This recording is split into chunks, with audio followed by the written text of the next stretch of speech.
All right, we are live here on Believe in 49ers, a special edition of Believe in 49ers, a live edition of Believe in 49ers. Evan, the 49ers secured a much needed victory against the Seattle Seahawks on Thursday Night Football. And throw the score away, throw all that away. They closed a game. They looked like the 49ers of old to an extent. How you feeling coming off here? I don't know. Feels like it's been just a couple minutes since the game ended. Obviously, Kyle Shanahan just spoke in Seattle. How you feeling, Evan? Well, first and foremost, a shout out to everybody who's watching live. It's on YouTube, on the Believe channel page, everybody who's tapped in with us. We are live, and the 49ers are alive. Now, I don't know if they're alive and well. There was a lot of things from this football game, I think, to take from it. And a really interesting contest, Tommy, because the third time's a charm, basically, right? Division opponent, double-digit lead. Here we go again. And they finally shut the door on an opponent. Now, the opponent kind of closed the door for themselves, which we can certainly get into. Yeah. But the 49ers, however you want to slice it, absolutely needed this victory. It draws them to 500, get their first win in the division, get their first win in conference play. And overall, I think it was just what the doctor ordered. They needed a W in the worst kind of way. They talked about it in the locker room and outside this week. And so I tip my cap to them because they went up to Seattle on a short week and got the victory. I know it's easy to focus on all the stuff regarding the standings, where they would be at in the NFC West if this game resulted in a loss, where they'd be at in the conference in general.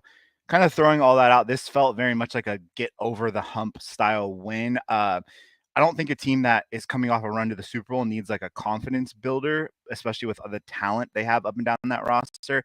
But whatever it was, they needed a victory like this, and all that and all the fashion that came with it. You had some injuries, you had some guys step up specifically. You won in a way that the 49ers have grown accustomed to in previous years. Their defense, you want to say, Geno Smith obviously didn't play his best game. Rough turnover there in the end with a chance where they could have taken the lead potentially in this game, really open the door for the 49ers to get back into this in the win column. But like overall, the defense, I think, showed up when they needed it. And I think a lot of things there was a lot of boxes checked for what the 49ers needed specifically, like brutally honestly, Evan, in this game. I mean, it was a very kind of, I feel like 49er fans out there watching this, listening to this, kind of have a little bit of a weight off their shoulders. They can take a little bit of a deep breath. They're holding their head high, heading into work on Friday morning. Yeah, I mean, honestly, Tommy, the 49ers gave us what we asked for, both you and I. We asked for a red zone offense that was at or above 50%. Check. They went 3 for 5, including that game sealing score. Whether Guerrero punched it in before, used check with the fullback dive, they got it done when they needed to. Number 2, win in the trenches. Check. 228 rushing yards that's the fourth most in the Kyle Shanahan era. They conversely held Seattle to 52 rushing yards, which is the fewest that a Niners defense has done since week 13 of last year, which was at Philadelphia, arguably their most dominant win of last season's run to a Super Bowl loss. And then thirdly, win the turnover battle. Check. 3-0. Now, Geno gave them a pair, and then, of course, Laviska Shenault giveth, he taketh away, gave them a fumble, also had a kickoff return for a touchdown. But 3-0, you're going to win a lot of those football games. So overall, I think the 49ers gave us what we were looking for from them. And now it's where do they go from here? Because there were a few injuries. There were a couple of things that were a bit suspect. But overall, Brock Purdy was really good in this football game. They ran the ball like they should have against Arizona. They closed the deal like they should have against Arizona and Los Angeles. So overall, again, this was a win that was much needed. And I think they gave us the win that we were all asking for. And there's a lot of different ways I think we can look at this game. If you have any questions or comment, feel free to hit us up. We are live. I am Tommy Call. That is Evan Giddings here on Believe in 49ers with our live post-game reaction from the 49ers win over the Seattle Seahawks on Thursday Night Football. But Evan, one of the things that stuck out to me, I love the NFL draft. I love watching these rookies. This game, you could the theme of it, you could define it as kind of a bit of a rookie breakout. Renardo Green, big interception. Honestly, running that route alongside DK Metcalf, stepping into that throw from Geno Smith. I mean, I thought that was an incredible play. Malik Mustafa early in the game, and then Isaac Guerrero Jordan Mason goes down, I think everybody out there collectively holding their breath. Kyle Shanahan said after the game he could have played more if the 49ers had needed him. We will see about that. Luckily, they have a long, like kind of a mini bye week coming up here. I think the rookies really stood out. I have a couple players that I want to highlight here if we want to give out game balls, anything like that. I think the rookies really showed out, Evan. That I was very impressed by that 3 right there. I think that draft class, you could say, collectively won them this game. Yeah, it sucks that Mustafa didn't get to finish the game because he got hurt. And that was kind of an underlying theme of this football game with him going down. Obviously, the injuries that happened before the game, and then Kittle leaving. I remember Debo talking about it on Amazon after the game, had a dead hand, but returned and finished. Obviously, Jordan Mason is probably the biggest one and the most concerning. But Isaac Guerrero, along with his backup Patrick Taylor, seemed to take the baton right from him. So it was the next man up mentality. And Renardo Green sealed the deal, I thought, with that interception. So, I don't necessarily believe it was a great decision by Geno Smith to throw that football there. Every single angle says that he should not have distributed that ball. And the fact that he was throwing, his think pad on the sideline also indicates to me he didn't believe he should throw that ball. But Renardo Green made a play when he had to. And this is looking like it's going to be a season where a lot of young 49ers or 49ers players that weren't necessarily expected to have to step up. And so whether it's a rookie, whether it's a backup, whether it's a kicker signed off the street, Matthew Wright making 3 field goals in this game, the Niners stepped up today when they needed to, and that's why they're victorious. And I think, a theme of the season has been injuries, and you kind of need some of these guys to step up in these moments. And through, 5 weeks of the season, while the 49ers have rightfully struggled, no one has really done that yet. You haven't seen a guy specifically go that where we've had one of these post-game reactions and we're talking about the game where you go, this guy really kind of answered the bell. I thought Malik Mustafa, Renardo Green, Guerrero really kind of stood up when you needed them in this game. We're actually it sounds like we're going to hear from Dr. David Chao, who's going to give us a little breakdown on some of the injuries that have come about, maybe a little update on Jordan Mason specifically from Thursday Night Football. I want to kind of start there, though, Evan. Actually, I want to ask you, what was the kind of your feelings? What was the thoughts? Because I think everybody that watches football, specifically, especially fantasy football managers out there, have really loved the development, the rise of Jordan Mason. He's kind of an easy guy to root for. He's looked awesome. He looked awesome to start this game. We kind of highlighted him heavily heading into this game, and now he leaves banged up with an injury, a shoulder injury. We don't know too much about it. And now we got the Pro Football Doc who are going to bring on the post-game reaction to give us a little breakdown of the Jordan Mason injury. Doc, thank you so much for joining us. Appreciate it on a late Thursday night. How you doing? Well, good win for the Niners.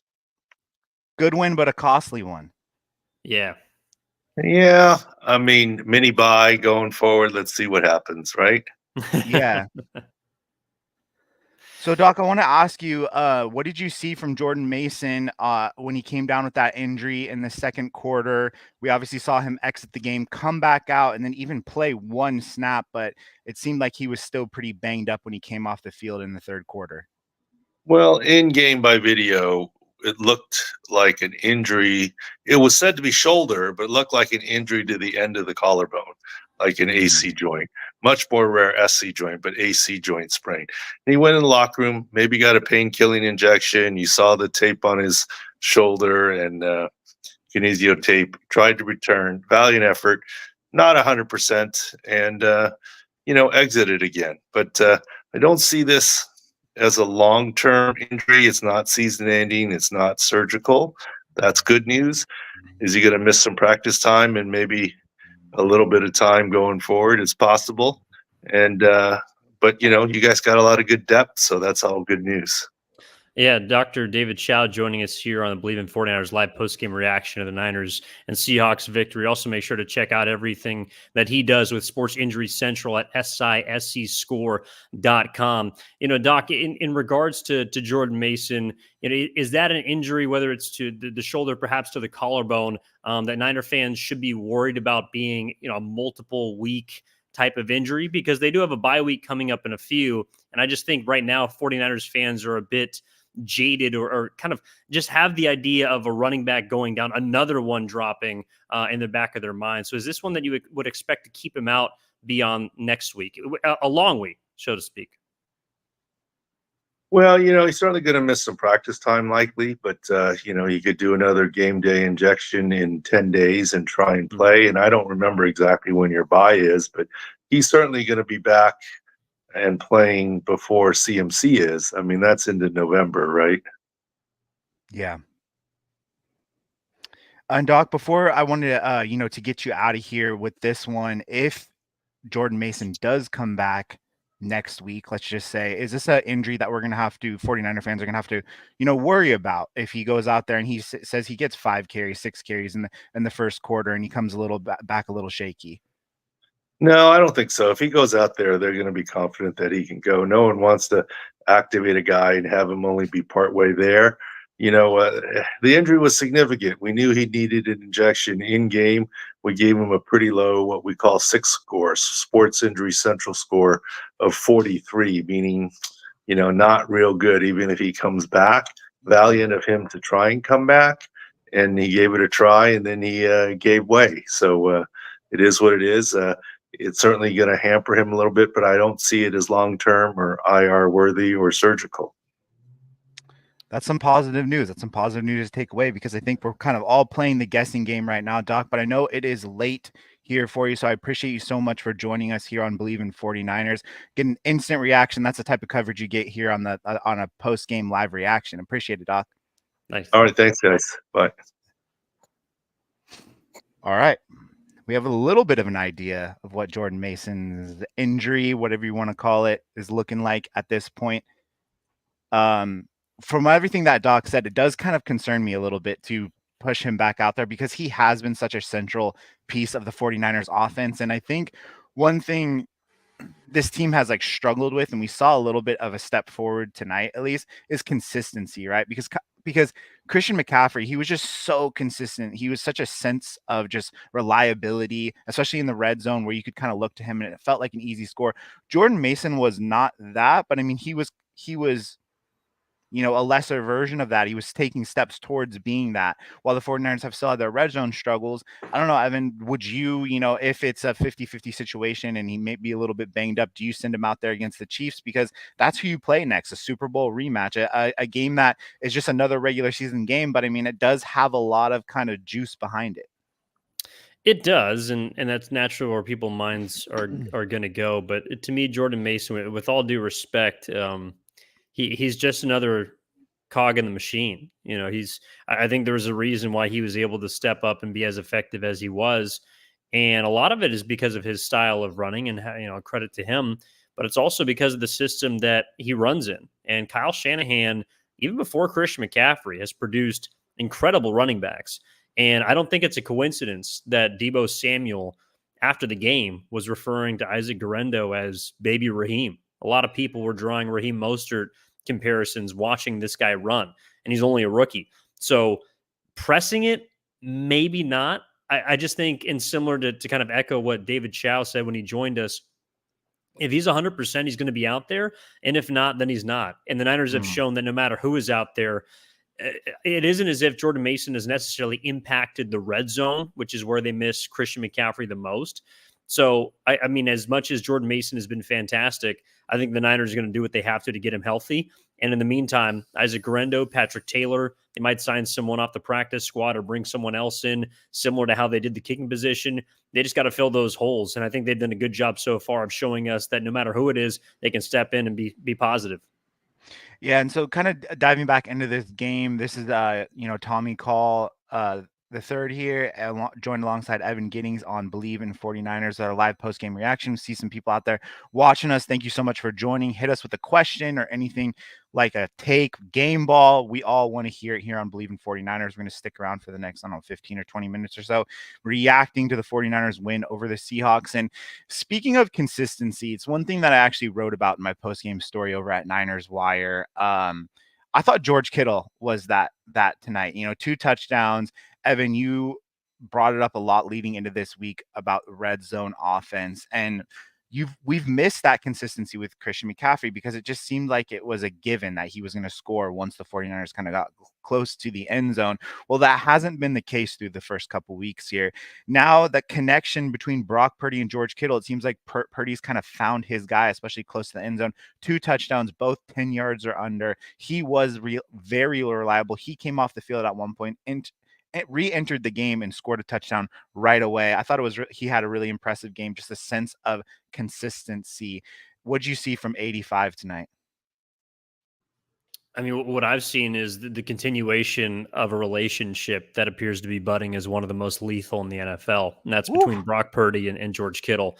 It's interesting, Tommy, that at the beginning and sort of in the infancy of George Kittle's career, he was not necessarily a possession target, but this was a guy that could kill you between the 20s, but for whatever reason could not get in the end zone. It wasn't uncommon to see 1,000-yard seasons and single-digit touchdowns. Now it feels like it's almost the opposite way around, where he's not going to put up those big receiving yard games, but the moment that you get inside the 20, you better be looking for 85. And Brock Purdy is on the same page with him to a degree that I have not seen him with another receiver so far in his career, or tight end, receiver, whatever you want to call it, outside of McCaffrey. That one ball to the pylon, George Kittle's second touchdown, was an absolute dime by Brock Purdy. The ball was out as soon as Kittle was making his break. And for Kittle, who had already pancaked a safety in that game, who had already been able to get open and find himself in the end zone, to make that catch and toe tap right at the pylon. I mean, that's just the kind of ability that not many players in this league have. The ability to block, the ability to get open, and the ability to make himself available in tight spaces. George Kittle is one of the best tight ends in football, and I think is approaching the status of perhaps the best tight end in football. I know it sounds crazy to say with Travis Kelce still playing, but he's 35 years old. He's on the decline, and where he does most of his damage is in December and January. So whereas George Kittle right now stands at 5 touchdowns, leading the NFL, him and Brock Purdy look pretty damn good. And tight end has been kind of I hate to say this as a former tight end myself, but it's been a bit of a weaker position across the NFL. There hasn't been one amazing guy, and it seems like George Kittle is kind of filling that gap for the most part right now. But you brought up something with Brock Purdy's throws, and I think it kind of speaks to that reliability aspect of, especially close around the red zone, is both of those throws. George Kittle wasn't necessarily wide open, right? Those weren't easy throws. Even the one that he had over the middle of the football field, those were dots straight to 85. I think on the second touchdown, he had Brandon Ayuk to a similar route, kind of right in the same section. That seems like he could have picked that ball to number 11 as well, but instead he chose 85. And I think that's just kind of speaking to where they are at currently and where we've seen this kind of new, weirder edition of the 49ers where they haven't been able to score close to the red zone, that Brock Purdy is kind of falling back on what he knows, and that is George Kittle at this point in the season. And I think it's an absolute that's another thing heading into this week with so much uncertainty, 2 blown losses, bad red zone, bad special teams, which we definitely have to get to here in a second. But those are the steps that you need to see to kind of get back to a place where you go, okay, this 49ers team is a contending team at the least, whatever that means. So playoff contender, whatever you want to call it, because we haven't really seen that because we haven't known who they are. Well, we got to see a little bit, like the wheel is starting to move, it seems a little bit in a positive direction for the San Francisco 49ers after this win on Thursday Night Football. And it should be. Look, again, that was the win that they needed. The rest of the NFC is not too far out of reach. I know the Vikings are 5-0, the Commanders are 4-1. Everybody else has 3 W's as they stand right now. So the Niners, and look, they got a big matchup in a couple of weeks coming up with the Cowboys after the Chiefs. Their schedule gets a lot tougher, and that's another big reason why this victory was so important for them. I think psychologically, obviously upstairs to kind of get back up off the canvas, but literally just to grab some W's before things get real tough for them. So, it was impressive to go on the road and win at a place that is difficult to win. Also marks the 6th straight victory for the Niners against the Seahawks consecutively, including the postseason. Brock Purdy has yet to be defeated by the Seattle Seahawks, and Geno Smith has yet to beat the San Francisco 49ers. So they essentially, I think, reminded us of their dominance against a team that once dominated them. And that's also huge for them as well. There's a couple things that I feel like were correctable from this football game. Certainly wasn't a perfect game, And I think we had that oh no moment when the special teams, when Laviska Shenault took it back to the crib and kind of initiated that near comeback for the Seahawks. But overall, Deebo Samuel had an electric 76-yard touchdown. They ran the ball right down the throat of the Seattle Seahawks. Even injured, the San Francisco 49ers defense, I thought, performed very well tonight and held the opposing team to, basically 17 points offensively. So, there was a lot of good things from this football game. And that's really what you want to do at the very end of the day. Walk away with a double-digit win. Know you have some things to clean up, but also say that you grabbed the win. And they have not been able to do that so far. I think it's about some of the most quiet 110-yard receiving game of Deebo Samuel's career. I mean, he had that one long catch, and it just felt like he was out there doing it and kind of part of like a cog in the wheel to an extent. But usually when Deebo, racks up 110 yards receiving, he's at the tip of the tongue to want to talk about because he is so electric. That's the great word to put to him. But it almost, I wouldn't call it forgettable by any means, but it just kind of shows, and maybe that's a good thing for the 49ers. Maybe they don't need kind of the Deebo Samuel game yet at this point in the season. But Evan, I kind of want to ask you, the 49ers have seen now every team in their division. We've seen two rough losses, obviously to the Rams and the Cardinals, and then they handled business away in a tough place to play, regardless of how good they've been in Seattle. It's still one of the tougher places to play in the NFL. I think, Evan, I mean, it's not a surprise, and it necessarily shouldn't be with what we know this 49ers team has. But looking back at those games, because you have two blown losses to the Cardinals and the Rams, the 49ers are better teams than both of those. The Seattle Seahawks is the one team that you could potentially say could test the 49ers by any means. And then they went and, had probably one of their best performances of the season against them. And, I don't think this division, like at times, the 49ers do have two losses in it, but it's not as scary of a division as I think you probably started the season off with. And the 49ers are lucky to have seen through 6 weeks every team in their division. I think that does give you a little bit of a bump in whichever way you want to call it. Yeah, I think that there is a higher floor for the NFC West, certainly than last season. But let's just call it like it is. This division is not very good. We have now seen all three of these teams. The Rams, yes, they beat the 49ers. They're not a very good football team as currently constructed because they're not whole and they're not healthy. At full strength, maybe they could challenge. The Arizona Cardinals certainly have a lot of holes. Again, though they beat the 49ers. That's not a team that is scaring anybody else in the NFC. And we just saw the Seattle Seahawks tonight. I understand. Short rest, banged up, both sides. That's not a very impressive football team to me, watching what I watched tonight, especially at the quarterback position.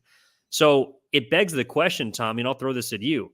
How impressive have the 49ers made you feel about them so far? Because take away the blown leads, just what you've seen, the kind of football that they've played, the leads that they've created, the three phases that they've played so far. I mean, I'm going to be honest. This division is winnable. And not necessarily just because of the 49ers and how good they are, but because of how bad the other three teams are, in my opinion.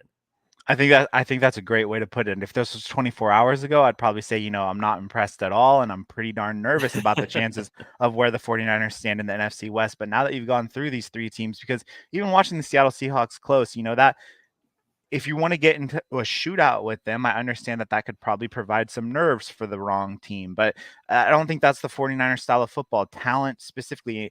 And this is about as weak of the 49ers as you're going to get, right? I mean, a lot of their best players are injured. They were very banged up tonight. You're talking about Aaron Banks. He missed time tonight due to cramps, who's one of their offensive linemen who has actually played fairly decent to start the year.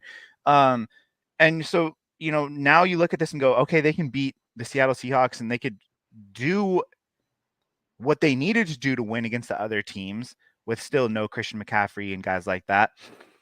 And you make it out the other way and you're 3-3 and you're sitting tied atop the division still, I think that's probably a pretty positive place to be. So I wouldn't call it impressed by any means, but I think you can breathe a little bit if you're a 49er fan. We are talking on Believe in 49ers live post-game reaction here on YouTube, on Believe the Network's YouTube. Shout out to the people out there watching out there. Hit us with a question, with a comment, whatever you want to see. We have about 10-ish more minutes here on the podcast. Evan, we talked about some pregame bets, and I want to mention a guy that you brought up. I like Jordan Mason's rushing over. That kind of got thrown out the door. Hopefully you get a little reboot action or whatever you want to call it. That second half one rush really hurt some folks out there, I'm sure.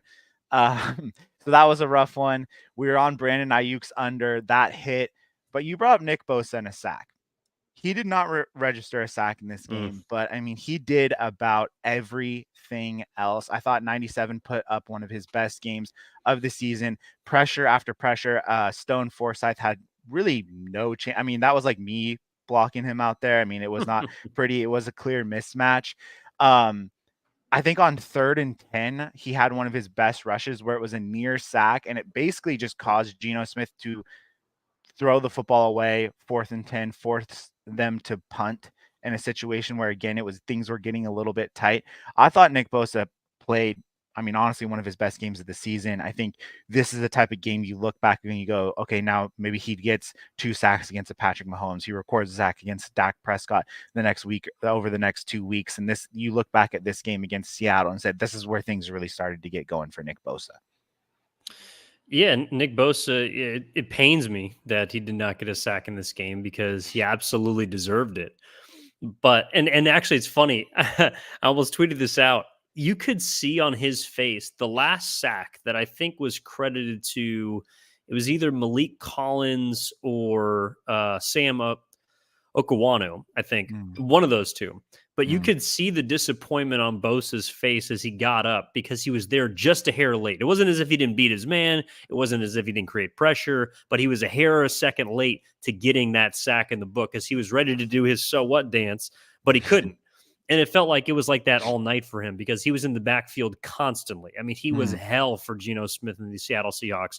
And honestly, he should be. That's not a very good offensive line. They, I think, brought in a 40-year-old left tackle, Jason Peters, at the beginning of this season, who's now hurt. Like, they have no answers for whoever Nick Bosa is trying to win against. And so he dominated them the way that he should. And that's how I think people expect Nick Bosa to look every single week. And that's been the only critique of his game, is that it hasn't always been that he's eaten against some of the lesser opponents like today. So where I'm curious to see is if Nick Bosa in a week and a half against the Kansas City Chiefs team that also has left and right tackle issues, can he dominate it against them? Because he's going to need to if they want to beat the defending Super Bowl champs. It looks like we have a question from my sister, actually, my little sister. She's out there watching. Oh, a question for next week. No, not sweet. We're not like that. Prediction for next game against the Kansas City Chiefs. I want to ask you about that, but before we look too far in the future, Evan, I want to bring this up to you because just as a fan of football, and Thursday night football overall can be underwhelming, I think is the right word. Sometimes some of the matchups we get stuck with, short rest. I don't think the NFL is necessarily the best product when it is played on Thursday night. However, tonight, in my opinion, made up for a lot of that for one reason, and absolutely it was the uniform matchup. What do we have to do? Do we have to sign the petition? Is there somewhere out there? I mean, this league at one point thought it was a good idea to do something called Color Rush, where they had the Jacksonville Jaguars wearing like Dwight Schrute mustard uniforms. Can't we get, like, doesn't it seem to make too much sense to have the idea of Throwback Thursday and have every team every Thursday wear throwback uniforms? Because tonight, say what you will, if you're a diehard 49er fan and you hate the Seattle Seahawks, those uniforms were awesome and they looked even better against the 49ers while they were wearing their 94 throwbacks. I thought the uniforms were great. We need Throwback Thursday. Yeah, it did make it an aesthetically elite matchup between these two teams. And, I don't know, Tommy. It was a game that I know that it was, 36-24. By the way, I think the over hit by a half point.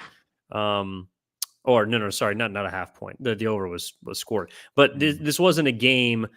I didn't necessarily believe that the overall product was, I don't know. It was a better game than last Thursday for sure. It was a better game than 2 Thursdays ago when the Jets and the Patriots played. But I didn't necessarily feel like this was the ultimate level of play for the Niners and the Seahawks, which also might lead you to, have a little more optimism that the Niners are actually trending in the right direction, that this can be the turning point for their season, because I don't think they've yet to play their best football. and they just posted 36 points and were inefficient in some areas. So, there are a lot of reasons to feel good. But again, it all comes down to, did you win? And finally, there's a lot of things that they also did well in previous weeks, but they didn't win the football games they were supposed to. This was a game that they felt like they should have won, and they did. And they closed. That's the thing. And we talked about that a lot. Are they, can they have coffee? Can they have caffeinated coffee? You said decaf last week, I remember. So I think that, a nice pot of coffee is well deserved for the 49ers after closing out the Seattle Seahawks. But before we get out the door here on our live post-game reaction, we have a question for next week's game against the Kansas City Chiefs, a Super Bowl rematch. Evan, do you have an early prediction? Ooh, this one actually, I think this one's really tough because the Niners, despite having a longer week, are also running into a Chiefs team that's coming off a bye. And Andy Reid is just notorious for eviscerating teams, no matter how good, no matter how bad, when he's got a week of time to prepare. The Chiefs have also had quite a bit of success against the Niners. And I'm not just talking about the Super Bowl, also in the regular season. I believe the last time they came to Levi's was the first week that Christian McCaffrey played in a San Francisco 49ers uniform. Now, he didn't start that game, but it was a shellacking. I mean, Patrick Mahomes had one of his most efficient games ever. And Levi's Stadium has been nothing but kind to the Kansas City Chiefs. So the one thing that I think the Niners have an opportunity to do is if somehow they cannot kill themselves on special teams, or they have literally been dead last in football in just about every statistical category, they have a chance because they are talented enough. The Chiefs are banged up enough, and the Niners have close to an equal amount of rest as the Chiefs. But it's going to be really hard for me to pick against Kansas City. I think it's going to be a close game. I also think the Chiefs are going to be favored on the road. But I think it's going to be, just another game where the Chiefs find a way, because they always do, and they have so far this season.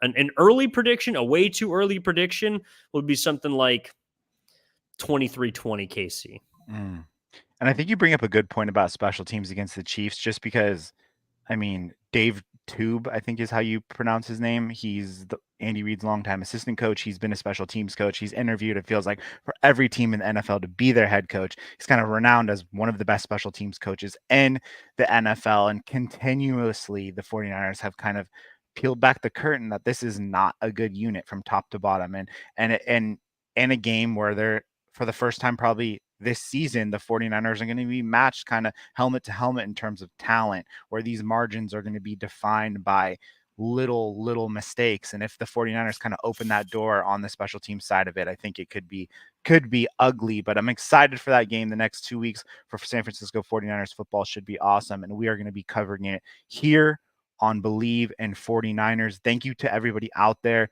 who have been watching, the comments, everything. I appreciate everybody tapping in, hitting us with questions. Evan, thank you so much for joining us. We had Dr. David Chao, the pro football doctor, join us here. And thank you to our sponsor, Bet Online. Evan, great stuff, man. Enjoy a long weekend. We will be back next week. Amazing weekend of college football. Ohio State, Oregon, just a stacked slate on Saturday. I know I'm not leaving the couch much, so I'm excited. Evan, have a good weekend, my dude. Back at you, back to 3-3, back to 500. So obviously, I've been somewhat of an omen for this podcast since I've joined. So I'm glad to get back in the win column. Yeah, we've left that behind too. Us here, I Believe in 49ers. We're kind of, we're move forward, we're step ahead type of people. So we gave you a hard time for that 1 week, but now we're back in the win column. We're leaving that behind. It's on to new things after this mini bye week here. So appreciate everybody out there listening again. Thank you so much to our sponsors at Bet Online, and thank you to everybody listening for Believe in 49ers. See you guys next week.